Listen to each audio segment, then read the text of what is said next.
This woman isn't even fit to clean latrines, Major Cole sneered, sending Sarah Mitchell's cleaning bucket flying with a swift kick. The grimy water splashed across her uniform, soaking the faded gray fabric. Around Fort Bragg, everyone knew her as the pitiful janitor, silent, timid, and always alone. But what no one realized was that those seemingly fragile hands had once taken out targets from a distance most soldiers couldn't even comprehend.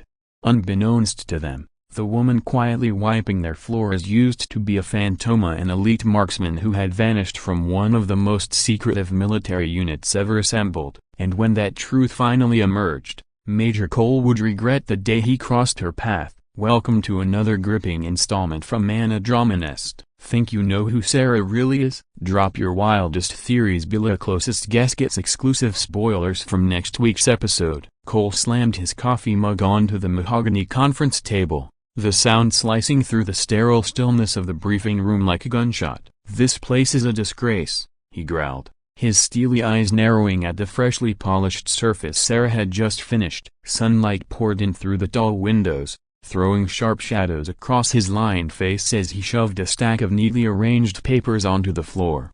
Sara didn't respond. She bent silently to gather the scattered pages, her shoulders slouched beneath the oversized uniform. Her blonde hair was pulled into a tight ponytail, and she moved with the invisible precision of someone long practiced in not being seen. The 6 officers who entered behind him didn't so much as glance her way. Their boots struck the tile in perfect sync, their movements crisp with the self-assured posture of seasoned men who were used to being obeyed without question. Cole straightened his jacket, the rows of ribbons on his chest catching the light. He was clearly gearing up for one of his infamous lectures. "You know what's wrong with this country?" he declared, his voice laced with smug authority. "We've gotten weak, feelings have replaced facts. We've started caring more about inclusion than ability." His gaze settled on Sara, who continued scrubbing the floor with quiet focus, her body taut with restrained tension. Captain Rodriguez shifted in his seat, exchanging an uneasy glance with Lieutenant Harris, but no one interrupted as Cole pressed on. "Women," he said with open contempt, "they should be raising kids or teaching classes, not setting foot on a base. And yet, here we area bringing them in to mop our floors because some DC pencil pusher thinks it's good optics." Sara froze briefly, her knuckles turning white around the cleaning cloth. She didn't raise her eyes, but Cole noticed. He smiled, sensing his chance to reinforce his dominance. "Hey, janitor," he called with mocking sharpness. "Yeah, you with the mop. You're dragging your feet." A real soldier would have had this room gleaming by now. The others watched in awkward silence as Cole marched to the coffee station and accidentally knocked the full pot over.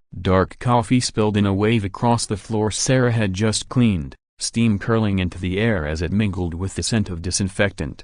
"My bad," he said with a smirk. "Guess you'll have to handle that mess, too. Better hurry, I don't want it staining the tile." Sara looked up at him, just for a second.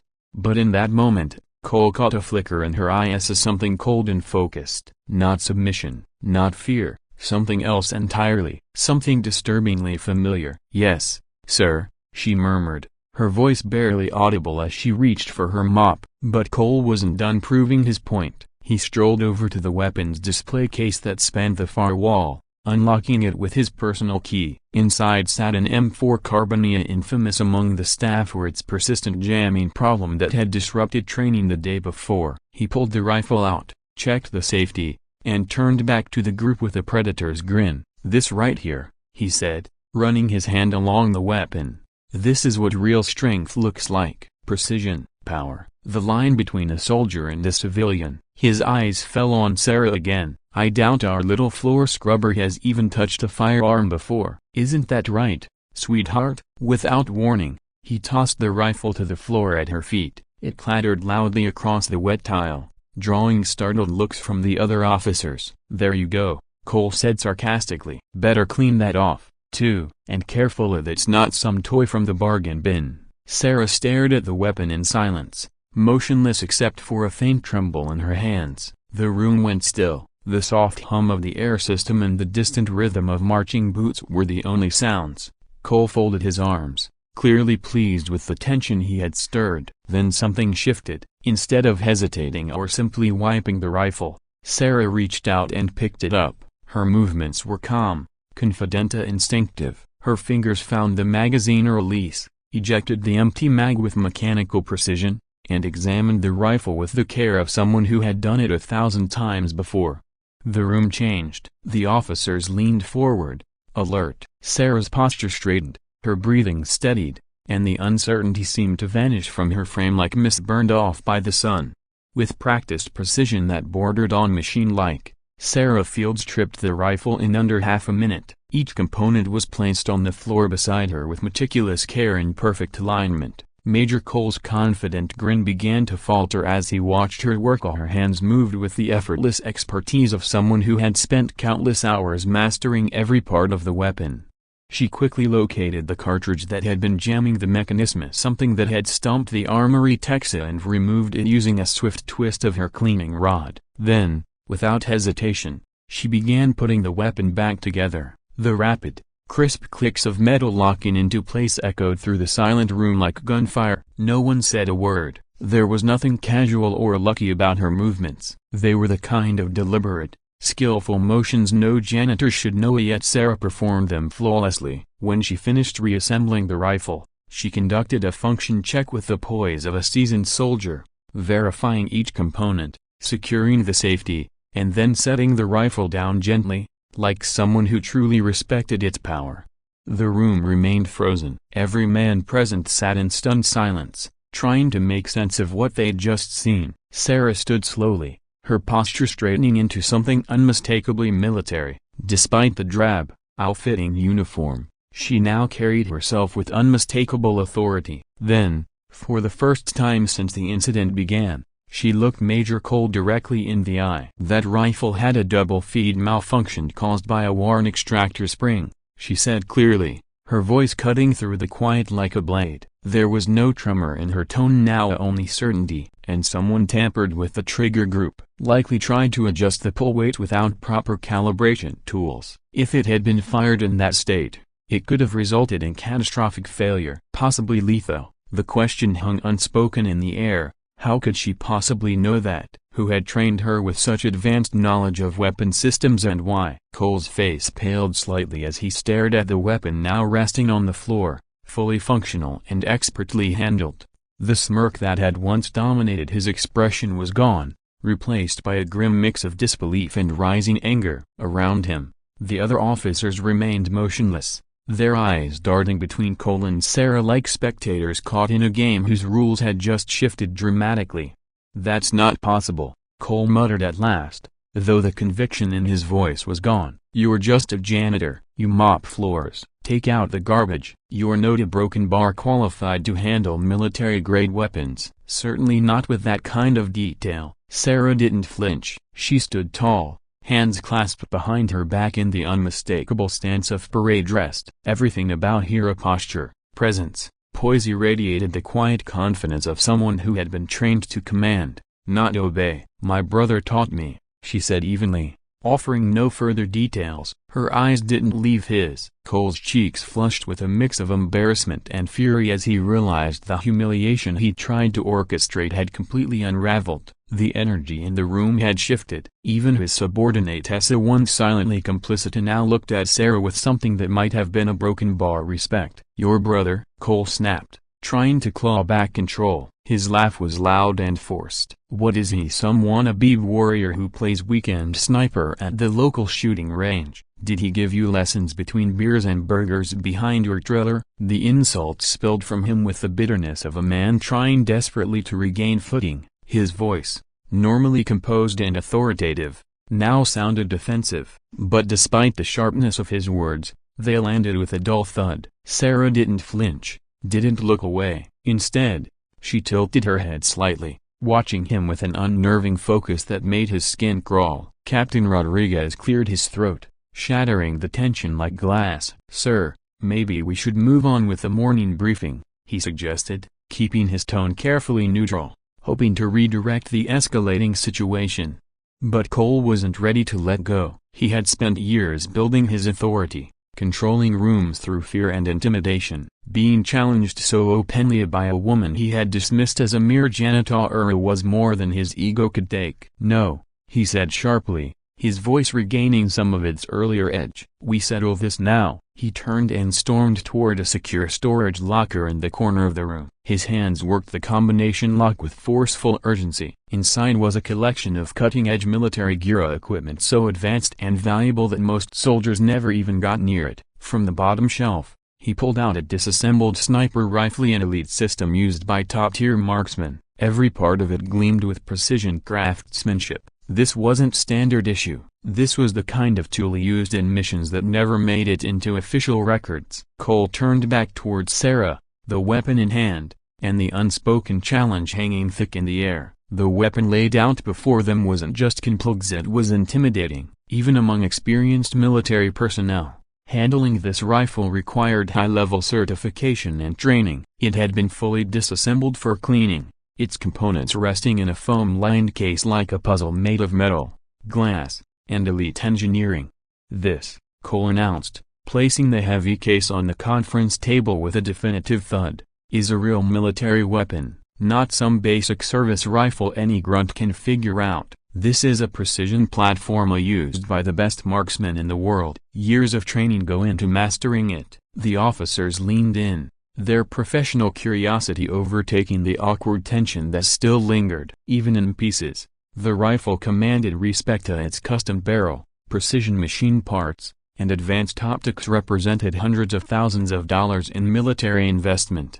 "I'm willing to bet your brother never showed you anything like this," Cole continued, confidence returning to his voice as he gestured toward the neatly organized array. "This isn't just a weapon, it's a tool used by elite operators, the top tier of military snipers. You want to prove yourself? Fine." He fixed Sara with a cold smile. "If you can reassemble this rifle correctly in under 5 minutes, I'll personally recommend you for a commendation. But when you fail, and you will fail, I expect you to pack your gear and leave this space permanently." Sara stepped toward the table without hesitation, her eyes scanning the spread of components with calm, analytical focus. She didn't look nervous. She looked a broken bar thorough, like someone solving a familiar equation. The officers watched silently, captivated as her gaze moved methodically over each piece, mentally assembling the blueprint in her head. Cole, making a show of it, checked his watch and gave a dramatic nod. "Your time starts now,"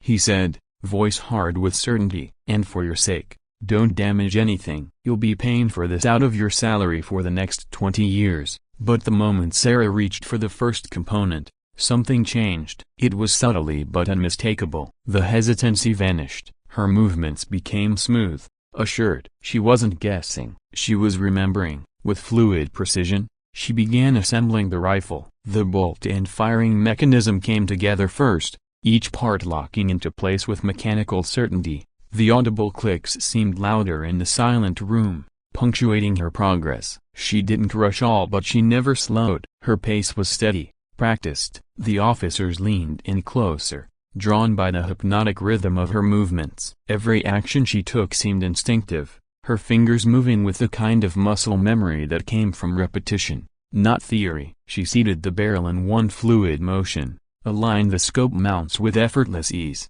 and adjusted the trigger group with fine-tuned precision that no untrained civilian could possibly possess. By the 3-minute mark, the rifle was nearly complete. The once chaotic array of parts had transformed into a lethal instrument of war. With 30 seconds to spare, Sara finished the final connections and conducted a full-function check. And just as she had before, she tested the bolt, verified scope alignment, and checked the trigger pull with clinical efficiency. Then she stepped back, hands clasped behind her back, once again in parade rest, awaiting inspection without a trace of doubt. Cole hesitated before approaching. His expression was tight, pale. He had hoped for humiliation, but he had just handed her a spotlight. He picked up the rifle with trembling fingers and began inspecting it, clearly searching for any flaw, any justification to dismiss her performance. But there were none. Everything was perfect, not just assembled, but tuned, calibrated to tolerances that exceeded even factory expectations. The scope was zeroed with precise alignment. The action moved like silk. Every screw, every component, was seated flawlessly. "There's a broken bar, this is impossible," Cole muttered, barely audible. The disbelief was written across his face. "You're a janitor. How could you know how to do this? Most soldiers never even see gear like this." Sara met his eyes without flinching. Her voice, calm and steady, carried clearly through the room. "I served in Naval Special Operations," she said. "My call sign was Ghost." The shift was now undeniable. The woman who had walked in as an invisible cleaner no longer existed. In her place stood a soldier, professional, composed, and dangerous. Her eyes never left Cole's as she delivered the final blow. "And I recognize you, Major Cole," she added quietly. "You were the commanding officer who sent my team into Afghanistan, March 15, 2021. How could someone working as a custodian possess the skills of a Tier 1 operator?" And what exactly was her connection to Major Cole? The conference room had fallen utterly silent, so silent that even breathing felt intrusive. Each breath, each blink, seemed to echo in the heavy atmosphere. Major Cole stood frozen, Sara's words still ringing in his ears. The blood drained from his face until his skin took on a ghostly pallor, his once imposing presence crumbling before the eyes of his fellow officers. "Ghost, a broken bar," he repeated, the name catching in his throat like something toxic. Around the table, the other officers glanced at each other in growing disbelief. They recognized the significance of a call sign like that. You didn't turn one lightly, and not in special operations. A name like Ghost was more than a moniker, it was a legacy carved out in grit, sacrifice, and battlefield precision. Captain Rodriguez was the first to speak, though his voice was little more than a whisper. "You're the Ghost, the first woman to complete the advanced underwater demolition course, the one who aced the SEAL selection pipeline." His words hung in the air like smoke, each syllable reshaping their understanding of the woman they had once overlooked. Sara gave a single nod. It was all she needed to say. That nod carried with it years of silent sacrifice, relentless training, and missions buried in black ink. "I completed training in 2018, she said evenly. "Served with SEAL Team 7 until I was discharged 3 years ago." Cole's hands trembled. People like her didn't just vanish into civilian life, and they certainly didn't end up pushing mops on military bases unless something had gone terribly wrong. "You said March 15, 2021, a broken bar," Cole said, carefully, each word a labor. "You said I was the commanding officer. What are you implying about that mission?" But even as he spoke, his mind was already racing, pulling back the curtain on memories he'd spent 3 years trying to bury. Sara stepped forward, calm and deliberate, her presence drawing the full attention of the room. "Operation Desert Falcon," she said. The name struck Cole like a physical blow. His expression twisted with recognition and dread. "It was a recon mission in Kandahar province," she continued. "We were tasked with infiltrating a suspected weapons cache and gathering intel on insurgent activity." Her voice was steady, professional, but beneath the surface, an undercurrent of grief pulsated, raw and tightly controlled. The op was supposed to be a 72-hour in and out, low risk, minimal enemy contact, routine. The air in the room grew colder. "There were 5 of us on that team," she said. "I was second in command. Our team leader was Petty Officer First Class Benjamin Cole." The name landed like a bomb. Major Cole staggered, visibly shaken. It suddenly made sense, the resemblance she'd noticed on her first day, the weight Cole had been carrying, the name he never spoke. "Ben was 26, Sara said quietly. "Engaged. He was planning to leave the service after his enlistment and start a family." Cole's breathing turned ragged. The picture Sara was painting wasn't just tactical, it was personal. It wasn't a casualty report. It was his brother's life, resurrected in detail. "He was a good soldier," Sara continued, her voice softening. "A better man, the kind of leader who took the risk himself rather than endanger his team, who remembered birthdays, sent care packages to families back home." The room sat in stunned silence, watching as Sara gave life to someone they'd never met but now felt like they knew. Then her voice sharpened again, returning to the matter at hand. "Our intelligence came from multiple sources, satellite data, HUMINT, intercepted comms. All of it pointed to a significant weapons cache about 15 clicks southwest of Kandahar." Cole's color drained further. He knew what came next. Initial assessments showed low threat levels, high reward. "Clean and easy," She let the moment stretch before delivering the critical blow. But 24 hours before the mission, she said, Ben contacted command with concerns. He noticed inconsistencies between the satellite imagery and the conditions on the ground. She let the implications settle before continuing. He requested a 48-hour delay to verify the intel. He told you,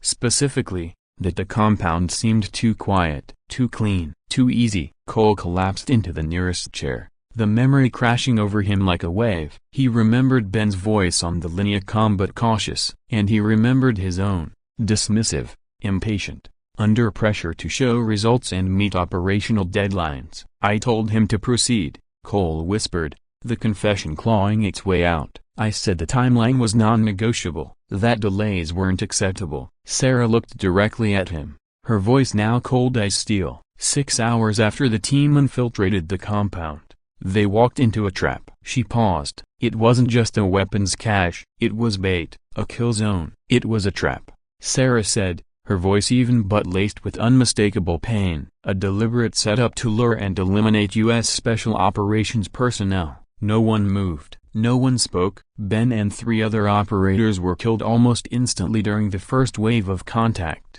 She continued. The 5th was taken alive only to be tortured and executed 3 days later. A cold silence spread through the room, broken only by the low hum of the air conditioning and the ragged rhythm of Major Cole's breathing. The weight of the loss of the sheer, senseless Costa was crushing. 5 elite soldiers, gone. Not because of bad luck, because of a choice. Sara's voice shifted, taking on the detached tone of an official report. The after-action review concluded it was a failure of intelligence attributed to enemy counterintelligence activity active in the region. But the investigation never accounted for one critical piece of information. She reached into her pocket and pulled out a worn, older model cell phone. The screen was cracked, the casing scuffed with age and use. She held it up slowly. Ben called me during the ambush, she said quietly. He didn't know my phone had been set to automatically record incoming calls. I'd activated the feature months earlier for security reasons. Gasps rippled through the room. Cole's head started to shake slowly at first, then with increasing desperation. No, he muttered under his breath, but Sara didn't stop. Everything he said in those final moments was recorded. His assessment of what went wrong, his understanding of who was responsible. The implications hit like shrapnel. This wasn't just a recording, it was a voice from the grave via a final transmission that could destroy reputations, unravel careers, and expose truths that had been buried under classified documents and spin. Sara's hand hovered over the play button, her fingers trembled. 3 years of grief and suppressed fury trembled with them. Before pressing play, she spoke one last time. Before you hear this, I want you to understand something. Ben died thinking he had failed his team. He thought he'd missed something and made a mistake that got them all killed. Then, with a soft click, the recording began. The first thing they heard was chaotic gunfire, shouting, explosions. The raw soundtrack of battle filled the room, making even the seasoned officers flinch. Then came Ben's voice, strained, focused, trained discipline holding him together as everything around him unraveled. Ghost. This is Bravo 6, he said, his words crackling through the speaker. We're in contact with a large enemy force. The compound was a trap. Repeated. This was a deliberate setup. The sound of gunfire intensified. Ben's breathing a rapid, shallow cut between bursts of static. He was moving, likely under fire, trying to keep his team alive while transmitting what he knew. Sara never took her eyes off Major Cole as Ben's voice continued, each word driving deeper into the Major's conscience. The intelligence was compromised from the start, Ben said. This wasn't a reconnaissance error. Someone fed us doctored information. This was engineered. The words hung in the air like smoke, thick with accusation. Someone had fed them intel designed to get them killed. And someone with authority had greenlit it anyway. Ghost, listen carefully. This might be my last chance. Ben's voice came faster now, more urgent as the firefight escalated. Major Cole knew. He knew about the inconsistencies 48 hours before launch. Field assets sent a warning. He ignored it. Cole slumped forward, his hands clawing at his face like he could shield himself from what was coming. But there was nowhere to hide. The report said the compound was too clean, Too quiet, it didn't match what we were seeing from the ground. But Colia, he buried it. The mission had already been promised up the chain. He didn't want to disappoint the brass. Sara watched as Cole unraveled before their eyes. 3 years of carefully maintained denial, crumbling in real time. They told him that a delay would hurt his command record, Ben said, now barely audible over the gunfire. He made the call. He decided our lives were worth less than his next promotion. His voice began to break, the strain of battle and betrayal finally catching up to him. And now my team's dying for it. The recording ended in a burst of static. Silence returned, deeper and heavier than before. No one spoke. Captain Rodriguez looked stunned. The other officers couldn't even meet each other's eyes. Major Cole sat motionless, shattered. Sara set the phone down gently on the table, as if it contained something sacred. I've lived with that recording every day, she said softly. So has Ben. The weight of Ben's final words settled over the room like a physical force, suffocating in its intensity. Everyone sat frozen, trying to process the scale of the betrayal that had led to his death. Another explosion rang out on the recording, a closer, sharper. When Ben spoke again, his voice was weaker, more strained. I tried to get him to delay the mission, he said, the pain in his words now mirrored by his deteriorating condition. Told him the intel didn't match what we were seeing on the ground. But he ordered us in anyway. His breathing came in shallow gasps. He was fading. He told us it wasn't our job to question orders, that we were soldiers, that we follow commands no matter what. Sara's hands curled into tight fists. She remembered all too well the helplessness of that day, how she'd been ordered to provide overwatch from a position too far to make a difference. She had known something was wrong, so had Ben. Across from her, Major Cole finally looked up. His face was streaked with tears, and he made no attempt to hide them. And then came the final blow. Tell Sara. This wasn't her fault, Ben whispered. She was right. I should have listened. I should have pushed back. I knew those orders were wrong. Automatic fire thundered through the speakers. Ben's breathing turned ragged. Tell my brother, I died knowing the truth about what he did to us. And I hope someday he finds the courage to be the man I thought he was. Then came one final explosion and silence. No one spoke, no one moved. The stillness that followed felt like the aftermath of a battlefield, the surreal, deafening quiet after something irreversible has happened. Captain Rodriguez stared blankly at the table, his hands clenched so tightly in his lap that his knuckles had turned bone white. Lieutenant Harris gazed at the phone like it was cursed, like the truth it contained could still burn him if he looked too long. Only the steady tick of the wall clock dared break the silence, each second echoing like a countdown to Cole's collapse. Outside, the sounds of morning PT drifted in faintly, a soldiers shouting cadences,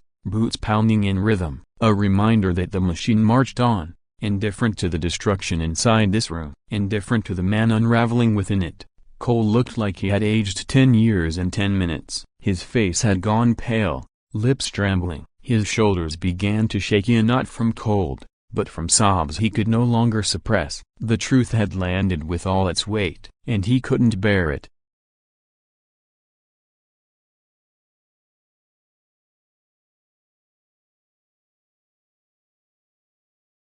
Around him, the officers sat in stunned silence, not just because of the loss but because they just witnessed something worse than a military tragedy. They had witnessed a betrayal of the sacred trust that held their entire profession together. Sara slowly returned the phone to her pocket, her movements controlled, deliberate. She was fighting to stay composed. Her face was streaked with tears, but her voice, when she spoke, was clear. The official report blamed enemy counterintelligence, she said it was beyond our control. She looked directly at Cole, who sat weeping in his chair. It made no mention of the warnings you ignored, or the pressure you caved to, or the decision you made to send 5 men into a compromised mission. Her next words came out like a blade. 5 men died because your career came first, and then you told their families it was an unavoidable tragedy. Cole opened his mouth several times, trying to speak. At last, words emerged, fragile, broken. I was under enormous pressure. He choked. The Pentagon demanded results. My CO made it clear any delay would be seen as failure. Even as he spoke, he seemed to hear how hollow the words were. His excuses crumbled under the weight of Ben's testimony. "I convinced myself the intel was fine," he added, quieter now, "that Ben was just nervous. It was his first mission as team lead." Sarah's expression hardened. "You knew the intelligence was compromised," she said, voice like a scalpel. "The CIA station chief in Kabul sent you a priority message explicitly warning of enemy infiltration in local networks." She took a step closer, her tone sharpened. "Ben told me you got the message. And I've spent the last 3 years confirming it, tracking down every person involved in mission planning." A chill swept through the room. This wasn't some cathartic outburst. This was the result of a quiet, methodical campaign for truth, for justice. "You think I've been scrubbing floors on this base because I needed the job?" she said. "I've been here for a reason, watching, listening, gathering proof." The officers began to understand. Sara hadn't stumbled into this moment, she had orchestrated it. "I needed to know why this happened," she continued, her voice rising. "How a routine intel op turned into a slaughter. And I needed the truth for them, for the men who died." She turned to face the rest of the room, her gaze unwavering. "But most of all, I needed to look into the eyes of the man who killed my brother Sara and make sure he understood what it cost." The silence that followed wasn't empty, it was heavy with consequences. Sara had exposed everything. Now the question remained, what would she do with the truth? And how would Major Cole survive the reckoning he could no longer outrun? What would Sara do next? The answer spread through Fort Bragg faster than official reports ever could have, passed in whispers through mess halls and barracks, through hushed conversations behind closed office doors. Within 72 hours of her confrontation with Major Cole, he had been stripped of his command and placed under confinement pending a full investigation by the Inspector General. The man once praised for impeccable leadership now found every decision of his career under scrutiny, each page of his service record combed for signs of the moral rot that had culminated in the deaths of 5 elite soldiers.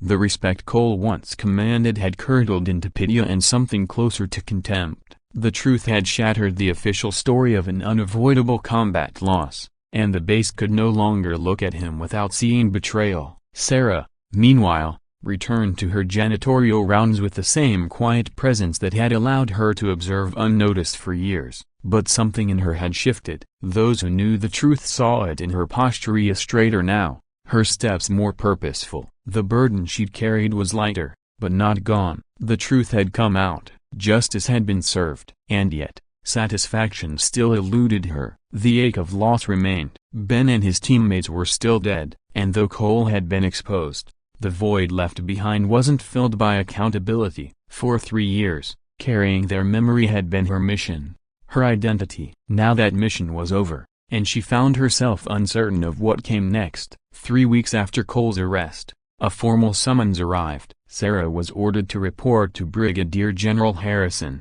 Fort Bragg's commanding officer, a man known as much for his rigid integrity as for his disdain for those who abused their rank. She had never spoken with him before, but she knew he had been following the investigation closely. It was Harrison who had personally authorized the review of Cole's full career historia, an inquiry likely to lead to a court-martial and potential criminal charges. The general's office, high atop the administrative building, was as austere as his reputation. The walls bore no decorations beyond decades-old photographs of units and campaigns. Power, here, wasn't flaunted, it was understood. General Harrison, a compact man in his early 60s, stood as she entered. His hair, still clipped in strict regulation style, had long since turned silver. The lines on his face spoke of years spent making impossible decisions. He gestured to the leather chair across from his desk. "Miss Mitchell," he said her civilian name, though his tone made clear he was fully aware of her military history. "I've reviewed your file. Your decision to leave the Navy was a serious loss to our special operations community." Sara said nothing, unsure where this was going. She braced herself for reprimand, or perhaps a polite dismissal. Instead, Harrison continued reading aloud. "Your evaluations were consistently exceptional. Psychological resilience in the top percentile. Training scores in the top 5% of all operators. You were being considered for senior NCO promotion and advanced leadership training." He closed the file and met her eyes directly. "I'm offering you a return to active duty, full reinstatement of rank and privileges. The words hung in the air like a life raft offered to someone still half drowning. Then came the real surprise. Specifically, I want you to lead the military's first comprehensive training program for female special operations candidates. Sara was stunned into silence. Her mind raced to grasp the weight of what he just proposed. Returning to duty meant walking away from the quiet civilian life she'd built. But this was a chance to help shape the future, to build something enduring, to ensure that the next generation of women in uniform had the opportunities she and others had been denied. When she finally spoke, her voice was hesitant, her words deliberate. "General, I'm honored by the offer, but there's one condition and it may make my return impossible." Harrison raised an eyebrow. He hadn't expected conditions. "Go on," he said cautiously. Sara didn't flinch. "I want Major Cole assigned to the program, as my assistant instructor." Harrison blinked, stunned. The confusion on his face gave way to something more guarded. "You want Cole?" he said slowly. "Under your command?" "I want him to learn what honor means by serving the people he once considered beneath him." The general's reaction was exactly what Sara had predicted: disbelief, concern, perhaps even doubt about her mental state. "Miss Mitchell," he began, choosing his words carefully. "Cole is facing court-martial. A dishonorable discharge is the least of what's coming. Prison is on the table. Associating him with a program of this stature could damage its credibility before it even begins." But Sara had spent months thinking this through. This wasn't a spontaneous demand, it was a philosophy, a vision not just of retribution but of redemption. "With respect, sir," she said, her voice steady now, "revenge is easy." She paused, letting that hang for a beat. "But justice without the chance for change isn't justice at all.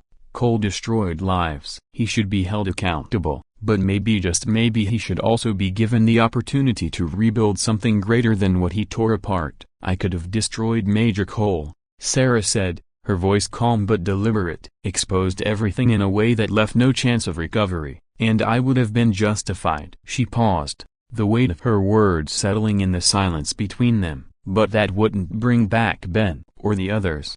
And it wouldn't stop the next tragedy caused by an officer more invested in career than in duty." She took a breath. "Steady now. I want Cole to spend what's left of his career learning what it means to serve something bigger than himself. I want him to understand that real leadership isn't about preserving your ego, it's about sacrifice. It's about accountability, and most of all, it's about never forgetting who you're responsible for." General Harrison studied her. Behind his measured expression was something that approached admiration. As Sara laid out her vision, he saw not just a wounded soldier seeking justice but a leader with a deeper, harder-won understanding of what that justice should look like. "I want him to start from the bottom," she continued, now unwavering. "No rank, no privileges, just the opportunity to earn back what he lost if he can. Let him learn from the people he once dismissed. Let him see that they are the backbone of everything we accomplish. And maybe, through that, he'll understand that redemption doesn't come through apologies. It comes through a lifetime of trying to make things right." 6 months later, Sara stood at the front of a classroom wearing her dress uniform. The insignia on her shoulder read Master Chief Petty Officer, marking her return to active duty and her rise to a position of trust earned through both pain and purpose.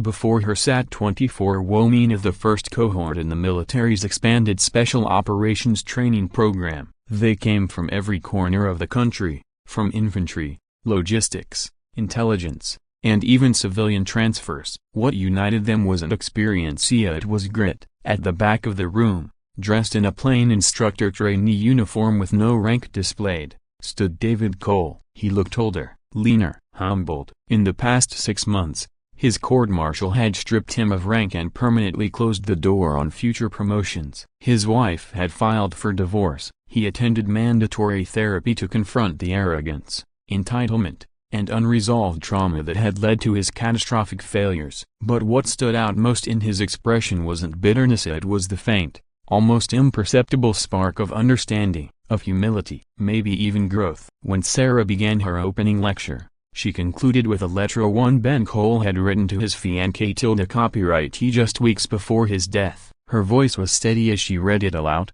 "Military service isn't about proving your worth to people who doubt you. It's about having the courage to protect those who can't protect themselves, and it's about building something bigger than any one of us, something that lasts. When she looked up, her gaze swept across the room, locking eyes with each of the women. In their faces, she saw the same drive that had carried her through every test, every mission, every loss. That evening, as the sun dipped low over Fort Bragg, Sara walked quietly through the base cemetery. She paused at 3 simple headstones as Ben and the 2 teammates who had died with him. Their markers were clean and spare, names, ranks, and dates of service. At the foot of Ben's grave, she placed 3 spent shell casings, an old military tradition, a final salute, a symbol of honor, memory, and loss. As she stood in silence, 3 birds burst from a nearby tree, their wings catching the last light of day as they vanished into the dusk. She watched them go, wondering if, in some way she couldn't explain, her message had reached them. Has Major Cole truly learned what it means to serve? And will Sara's program build a new generation of warriors who understand that strength lies not in domination but in devotion? If you believe in redemption, type redemption. If you still think Sara has unfinished buzziness, type revenge. If this story moved you, click the like button so others can find it. And if you believe in supporting storytelling that finds the extraordinary in the ordinary, consider leaving a small donation to help us bring more true stories to life. Until next time, remember, you never know who walks among you, quietly carrying a mission of their own. Thanks for watching Anadrama Nesta, where common sense takes a vacation and karma runs the show. Like, comment, and subscribe for your weekly dose of mayhem.